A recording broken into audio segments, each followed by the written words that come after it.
Hello, Internet. I'm Corione, your witch in residence here on YouTube. The Wicked Witch of the West, one of the most infamous villains in cinematic history. But what if we've been telling her story all wrong?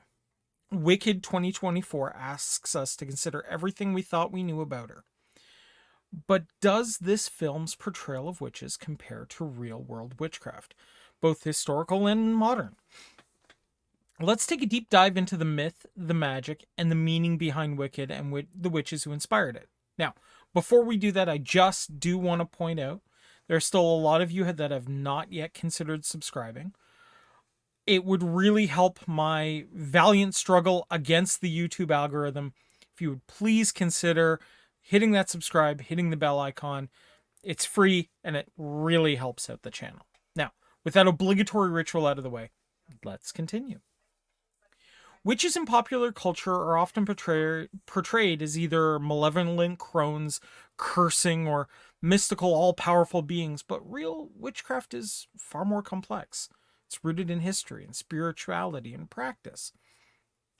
Wicked flips that script on the classic evil witch narrative, giving us a more human Elphaba. So today, I'll be exploring how Wicked both challenges and reinforces certain myths about witches.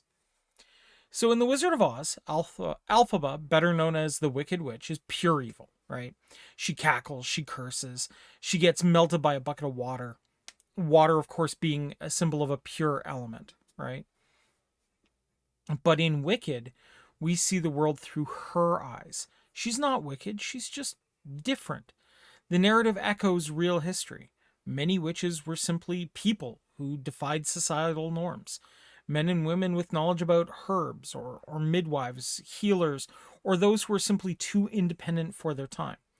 Like Elphaba, they were misunderstood, and fear turned them into villains. Now, in Wicked, magic is something Elphaba is born with, an uncontrollable force tied to her emotions. This reflects a common trope in media, where magic is either an inherited gift or a chaotic and unpredictable power. Look, in reality, witchcraft isn't about throwing fireballs or flying on brooms. Though it could be cool. But what it is a practice. Whether through ritual, energy work, herbalism, or divination. Now, Wicked portrays Elphaba's abilities as something she has to learn to control, which, to be fair, is actually closer to the way many real practitioners approach magic, through discipline, focus, and study. Now, Elphaba's story mirrors a recurring pattern in history of powerful rebellious figures, especially those who defy society's expectations, are demonized. I mean, we could talk about the Salem witch trials, the European witch hunts, and even modern day fear of non-conforming individuals all stem from the same fear of those who refuse to fit in the expected mold, right? Elphaba is persecuted not because she's evil, but because she's powerful, different, and refuses to submit. That's a theme that resonates beyond just witchcraft. It's about control, fear, and who gets to define what's normal.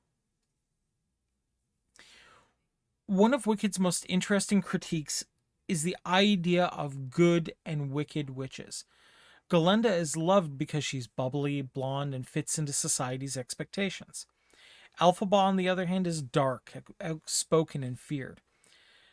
This kind of mirrors real-world witchcraft, where historical and religious narratives are often divide magic into white and black, reinforcing the idea that magic is aligned with authority is good, while rebellious independent magic is evil. Real witchcraft isn't clear cut. It doesn't have those clear cut moral divisions. It's about intent, ethics, and personal responsibility. Okay. The way I like to explain it is magic is neither black, white, green, or purple. What it is a force of creation.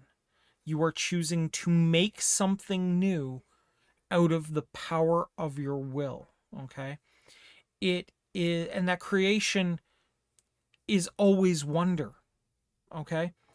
And you can do some incredibly fantastic things that are we would all consider in society as evil, just as you could with real life. For example, if you were to hide a spike in a tree that is sent to be cut down, and that spike flies out and kills somebody, would that be any different than causing harm with magic? I would argue no, because both of them are about your intent. Conversely, if you're trying to heal somebody, whether through, knowledge of some herbs that would help, or through, the first aid kit you carry with you, I still think those are just as valid. Now, at its core, Wicked is about rewriting the narrative. It forces us to question who we call villains and why. But while it humanizes the Wicked Witch, it still leans into the fantasy tropes rather than real world witchcraft. And that's okay, right? Fiction is fiction. But it's always interesting to see how these portrayals shape out an understanding of real witches, past and present. So, my question for you is this: what do you think? Does Wicked change the way you see witches? And how do you think pop culture should portray magic and witchcraft? Let me know in the comments. And don't forget, of course, as always, to like and subscribe for more deep dives into the portrayal of witches in media. And I'm going to say this: I am working on a long form 1 hour video about how Disney hates witches. And it's coming out. It's going to be for my channel members for the first month, and then it will open up to everybody else. I am working on it right now. My team in the back end are doing all the research that we need here, and there's an awful lot of research to be done. So stay tuned for that. It is coming, and I'm hoping you guys will all enjoy it. This video is over. Merry meet, merry part, and merry meet again. Take care, everybody. Bye-bye.